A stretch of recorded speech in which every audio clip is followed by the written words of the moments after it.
entend-on parler presque systématiquement des migrants comme de manière négative. Alors les migrations, elles existent depuis toujours. On a changé d'endroit pour mille et une raisons. Donc la question des migrations est une question ancienne. Et pourtant, on sait que le migrant, qui c'est l'autre qui me ressemble, mais l'autre, il est égal à moi, mais il peut avoir quelques différences. Il vient d'ailleurs, il a une histoire, il a éventuellement une autre langue, peut-être une autre religion, peut-être une autre couleur de peau, peut-être il parle ma langue, peut-être il la parle pas. La question, c'est qu'est-ce que je fais avec cette différence? Je pourrais me dire, mon Dieu, on est pareil, mais on a une différence, et bien ça va me permettre de découvrir une autre parcelle d'humanité, une autre manière d'être au monde. Mais en réalité, cette différence, je vais chercher à l'interpréter. Et comme la différence, parfois, elle me fait peur. Pourquoi elle me fait peur? Elle me fait peur parce qu'elle remet en cause ma propre identité. Est-ce que, malgré ces différences, je suis le même? Nous sommes les mêmes. Et là, du fait de la peur, du fait aussi parfois de la méconnaissance, du fait du manque d'informations sur pourquoi on part, pourquoi on fait du chemin, pourquoi on va quitter son pays, sa famille, du fait de manque d'informations sur tous ces éléments-là, face à la différence, je vais faire une interprétation discriminante. Je vais faire une hiérarchie. Je vais dire ça, c'est mieux que ça. Parler telle langue, c'est mieux que telle autre. Avoir telle religion, c'est mieux que telle autre. Donc, face à quelque chose qui était la diversité humaine, qui est la variabilité, les mille et une différences qu'on peut avoir alors qu'on est tous de cette même espèce humaine, on fait une interprétation sur la différence, on fait une hiérarchie, et là commence la question de la discrimination.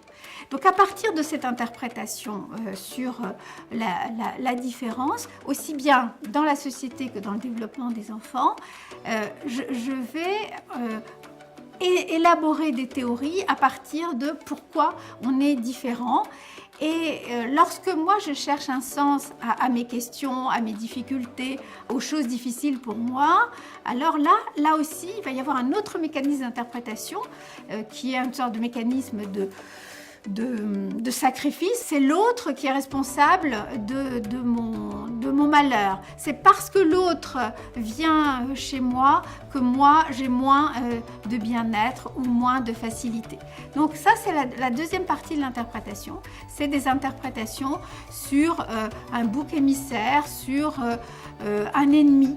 C'est-à-dire qu'à partir du moment où je commence à faire des interprétations sur ça, c'est mieux que ça, cette différence suppose une hiérarchie, alors là aussi, je risque, du fait en plus de l'inquiétude que je peux avoir, je risque à ce moment-là de créer du négatif, de la haine, de la violence, et à ce moment-là, je m'écarte de celui qui pourtant me ressemble, mais qui a une petite différence.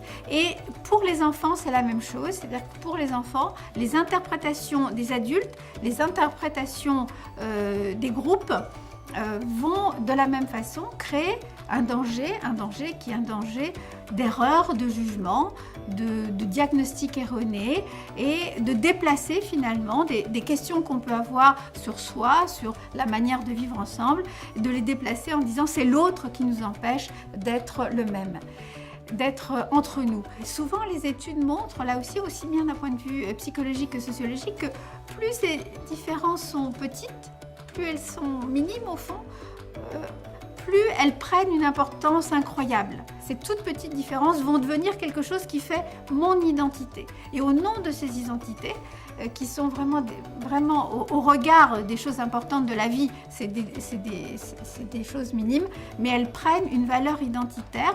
Et après, je vais m'accrocher à ça pour dire ça c'est moi et les autres, ils sont différents, ils appartiennent à un autre monde, et ça rompt la relation, ça rompt la rencontre, ça menace au fond la diversité et ce lien ouvert où finalement chaque manière de faire, avec les dieux, avec les hommes, à l'école, dans le quartier, chaque manière de faire est une expression de la diversité humaine.